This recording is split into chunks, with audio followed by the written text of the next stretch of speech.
여러분이 미래입니다. 여러분 반갑습니다. 저는 더 풍성한 교회 고영복 목사입니다. 오늘 여러분과 같이 나눌 하나님의 말씀은 십계명 마지막 시간입니다. 먼저 영상 같이 보도록 하겠습니다. So what I have here is a chain of dominoes. Each one is 1.5 times larger than the previous one. And the smallest domino is about 5 millimeters high and 1 millimeter thick. And I will carefully place it.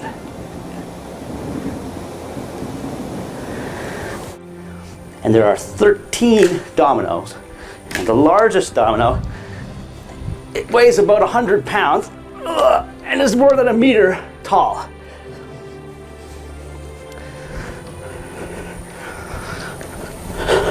Ready?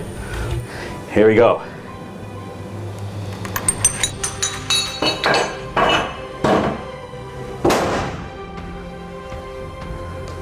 That was 13 dominoes. If I had 29 dominoes, the last domino would be as tall as the Empire State Building. 여러분 어떻습니까? 대단하죠? 5mm로 시작한 것이 엠파이어 스테이트 빌딩을 무너뜨릴 수 있는 그런 위력을 가지고 있습니다. 여러분 미래를 바꾸기를 원합니까? 그러면 지금 작은 습관을 만드시기 바랍니다. 나쁜 습관 하나 줄이고 좋은 습관 하나를 만드는 것, 그것으로 여러분의 미래는 바뀔 수 있습니다. 좋은 습관 하나 추천해 드리겠습니다. 바로 하나님의 말씀을 듣는 겁니다. 이 들음으로 인해서 여러분의 미래는 엄청난 변화를 가져오게 될 것입니다. 자, 우리 하나님께서 우리들에게 주신 10가지의 계명에 대해서 우리 처음부터 끝까지 같이 한번 알아보도록 하겠습니다. 첫 번째 계명은 뭐였죠? 너는 나 외에 다른 신들을 내게 두지 말라고 말씀하십니다. 이것은 뭡니까? 다른 신이 있다는 게 아니고요. 오직 하나님만을 사랑하라는 의미입니다. 두 번째는 너를 위하여 새긴 우상을 만들지 말라고 합니다. 우상은 누굴 위해 새깁니까? 나를 위해 살입니다. 그래서 그리스도인은요, 하나님을 위해서 사는 겁니다. 하나님이 우리를 위해서 있는 것이 아니고 우리가 하나님을 위해서 있는 겁니다. 그런데 나를 위해서 사는 것 자체가 바로 우상을 섬기고 사는 겁니다. 자, 세 번째, 너는 내 하나님 여호와 이름을 망령되게 부르지 말라고 하십니다. 망령된다는 말은 뭡니까? 우습게, 우스꽝스럽게, 장난삼아서, 그렇죠? 그리고 내가 하나님의 자녀로서 떳떳한 짓을 하지 않는 잘못된 짓을 하면서 하나님의 이름을 부르는, 이게 전부 다 하나님의 이름을 망령되게 부르는 겁니다. 자, 네 번째는요, 안식일을 기억하여 거룩하게 지키라. 자, 우리 하나님께서 우리에게는 월요일부터 토요일까지 6일간은 우리를 위해서 최선을 다해 살라고 합니다. 그리고 주일, 안식일은 쉬라고 하십니다. 왜 그러냐? 안식일은 하나님께서 우리에게 명하신 날이기 때문입니다. 그래서 여러분, 안식일 쉬면 됩니다. 그리고 하나님이 기뻐하는 일을 하는 것이 안식일입니다. 자, 첫 번째에서 네 번째 계명은 하나님과 우리 관계 속에, 사랑 관계 속에서 지켜야 될 계명이었고요. 자, 그 다음에 다섯 번째부터 열 번째는요, 사랑과 사랑 간에 지켜야 될 계명을 얘기하고 있습니다. 자, 제 5계명은요, 내 부모를 공경하라. 자, 여기서 내 부모를 공경하라는 것은 부모에게 어떤 조건이 있을 때, 부모님이 무엇을 해 주었을 때 공경하라는 게 아니죠. 무조건 부모이기 때문에 공경하라. 그러면 내가 이 땅에서 장수하리라. 계명을 지켰을 때 하나님께서 축복을 해주시는 계명은 5계명 하나밖에 없다는 거 여러분 기억하시죠? 자, 6계명입니다. 6계명은요, 살인하지 말라. 자, 살인하지 말라고 하나님께서 말씀하셨습니다. 그리고 7계명은요, 간음하지 말라고 말씀하십니다. 그리고 8계명은요, 도둑질 하지 말라고 말씀하시고요. 9계명은요, 내 이웃에 대하여 거짓 증거하지 말라고 말씀하십니다. 마지막 10번째 10계명은요, 탐내지 말라고 말씀하십니다. 우리 저번 주에 했던 내용 한번 리뷰해 볼까요? 저번 주 6계명이었죠? 살인하지 말라. 여러분, 살인은요, 행위를 말하죠. 예, 행위를 말하는데 예수님께서는요, 이 살인에 대해서 다른 의미로 또한 말씀하십니다. 마음으로 내 형제를 미워하는 것부터 이미 살인이 시작된 것이다. 그것도 살인죄라고 말씀하십니다. 그래서 살인의 시작은요, 직접 행동하는 것, 그것이 아니죠. 내 마음속으로 사람을 무시하고, 사람을 미워하고, 사람을 깔보고, 예, 사람에 대해서 복수심을 갖는, 여기서부터 뭐가 됩니까? 살인이 시작된 겁니다. 자, 그 다음에 7계명은요, 간음하지 말라. 간음도 행동이죠. 네, 간음도 행동이에요. 근데 예수님께서는 네가 마음속으로 여자를 보고 엄탕한 마음을 가지고 여자를 보는 것, 이것이 이미 간음한 것이다. 그것도 간음이다 라고 말씀하시는 겁니다. 그래서 뭡니까? 내 마음으로 간음이 시작되는 것은 이미 어떤 엄청난 생각을 가지고 뭔가를 보는 것, 이것이 이미 간음이 시작된 겁니다.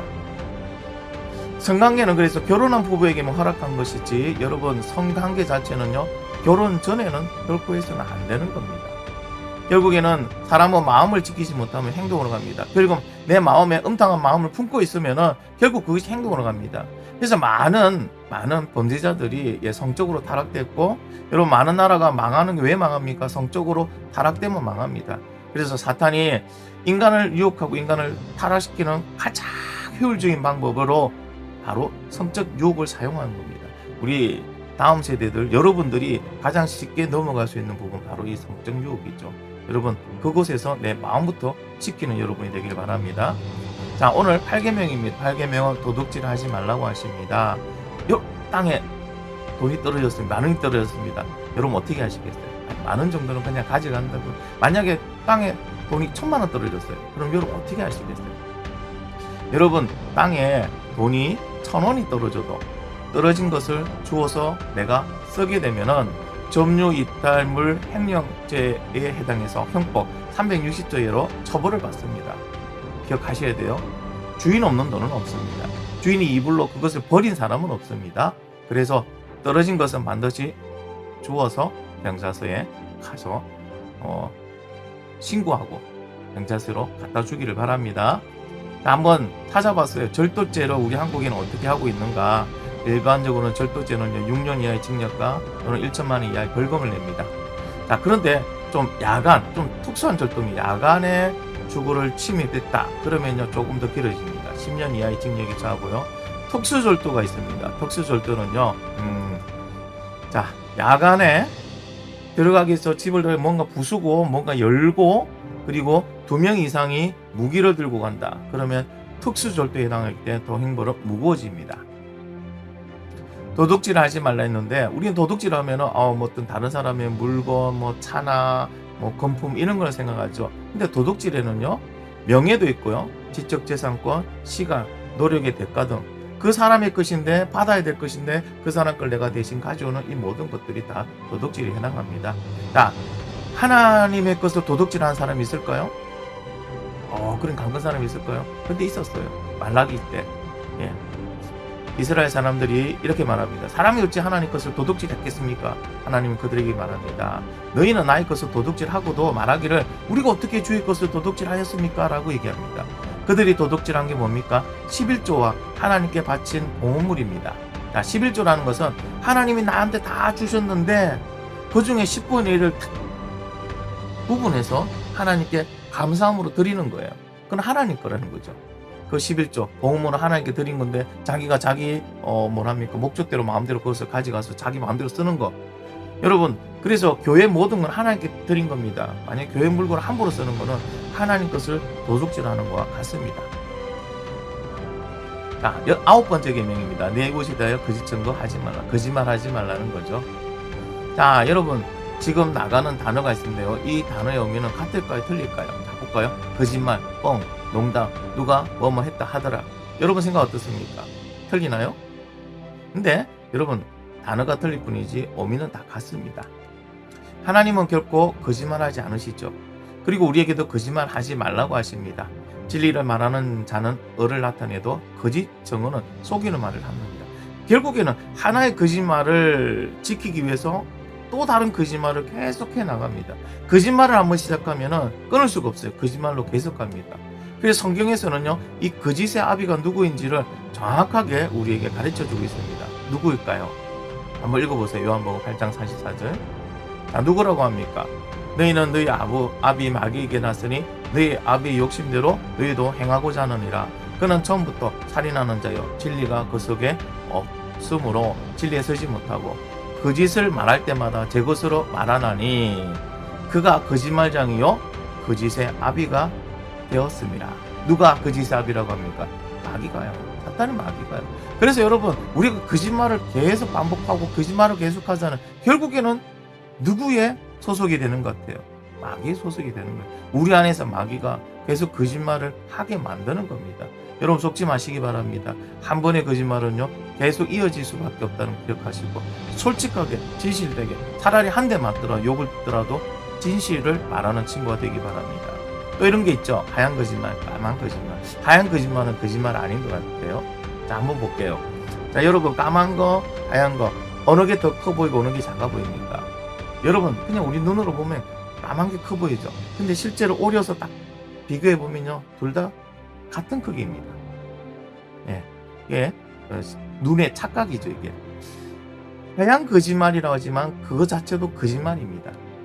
여러분, 나는 하얀 거짓말이라고 생각하고 있지만 그것이 상대방에게 독이 될 수가 있습니다. 그래서 차라리 하얀 거짓말을 할 경우에, 해야 되는 경우가 있다면 말을 안 하는 게 더 낫습니다. 자, 마지막 10번째 계명입니다. 탐내지 마라.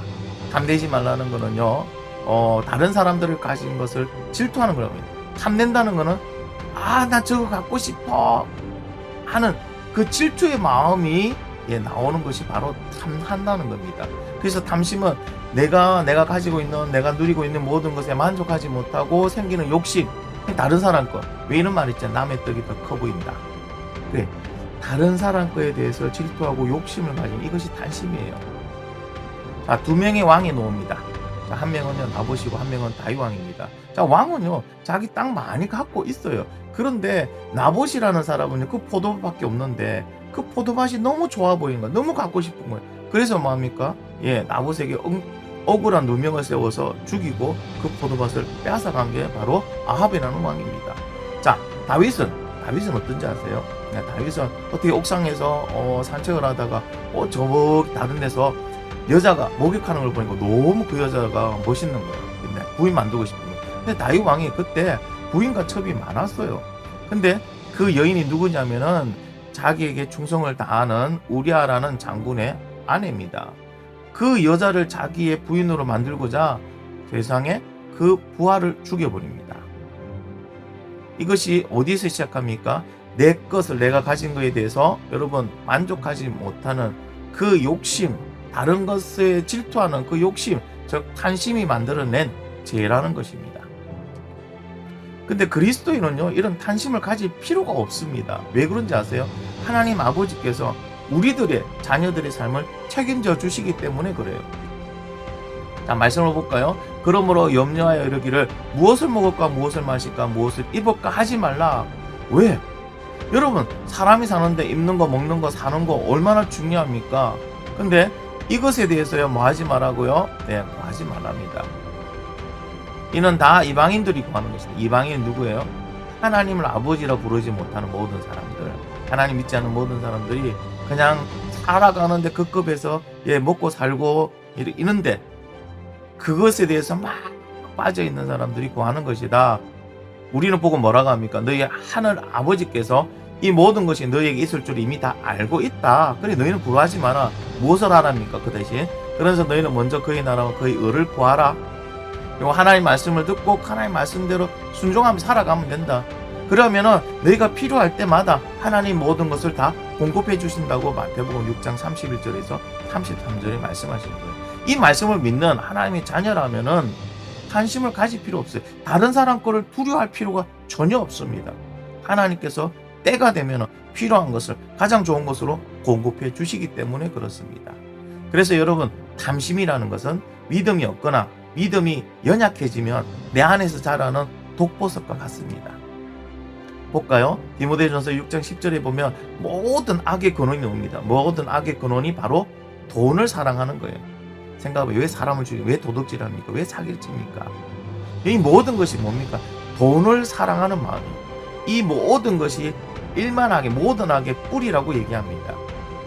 그래서요, 이 돈을 사랑하는 사람은요, 이 탐심, 돈에 대한 탐심으로 가득 찬 사람은 결국 믿음을 떠납니다. 믿음을 떠났는데 그러면 믿음을 떠나고 돈이 많으니까 행복할 것 같죠? 행복하던가요? 아니죠. 그 많은 거로 인해 가지고 오히려 근심이 되고 스트레스 되고 다른 사람 믿지 못하고 주변 관계가 다 끊어지고, 그래서 그것이 오히려 자기를 찌르는 가시가 되어서 그로 인해 더 고통스러워 하는 모습들을 우리가 많이 보게 됩니다. 여러분, 탐심은 여러분을 죽이는 독보석과 같다는 것을 꼭 기억하기 바랍니다. 자, 수고했습니다. 우리 10계명 이제 마지막 마무리 3가지를 하고 10계명을 마칠까 합니다. 10계명은 모든 죄는 10계명 범위 안에 다 들어가 있어요. 자, 우리 1부터 10번째 계명까지 여러분이 하나하나 보면은 이 10계명을 벗어난 모든, 이 10계명 안에 들어있는 건 모든 것이 죄라는 것을 여러분 알 수 있어요. 그러면은 일단은 죄와 싸울 수 있는 준비는 된 겁니다. 두 번째, 여러분 우리가 죄를 짓는다는 건 상대방에게 짓고 나 자신에게 짓는 것 같죠? 맞아요. 그러나 결과적으로는 하나님께 짓는 겁니다. 왜? 10계명에 하지 말라는 것을 우리가 범했기 때문에 그로 인해서 하나님께 짓는 게 됩니다. 근데 우리가 10계명을 지키고 살아간다는 게 너무 힘들 겁니다. 왜 그러냐면 우리는 죄성을 이길 수 있는 힘이 없어요. 우리는 이 세포 유전자 구조 자체가 죄와 함께 탁 결합이 되어 있어가지고 죄를 이기는 것이 우리는 불가능합니다. 그러나 예수 그리스도를 믿는 사람은요, 누구의 도움으로? 성령의 도움으로 이 모든 것을 이겨낼 수가 있습니다. 그러면 여러분, 이 죄를 이길 수 있는 사람은 누구일까요? 맞아요. 예수님을 믿는 바로 여러분들입니다. 여러분, 이 죄를 이기는 사람만이 미래를 책임질 수 있습니다. 그리고 미래를 더 밝고 여러분 더 좋은 세상을 만들 수가 있습니다. 미래를 밝고 좋은 세상을 만드는 주인공이 되시기를 예수님의 이름으로 축복합니다. 자, 여러분, 지금까지 오늘 하나님 말씀 듣는다고 수고 많았습니다. 여러분, 지금까지 모든 말씀을 다 들은 친구는요, 문자로 할렐루야로 남겨주시기 바랍니다. 문자로 할렐루야를 남겨주시면은, 이 강의를 이 설교를 다 들은 걸로 여러분 인정하고, 혹시나 지각했던 친구들은 출석으로 인정해 드리도록 하겠습니다. 우리 다음 시간까지 여러분, 안녕.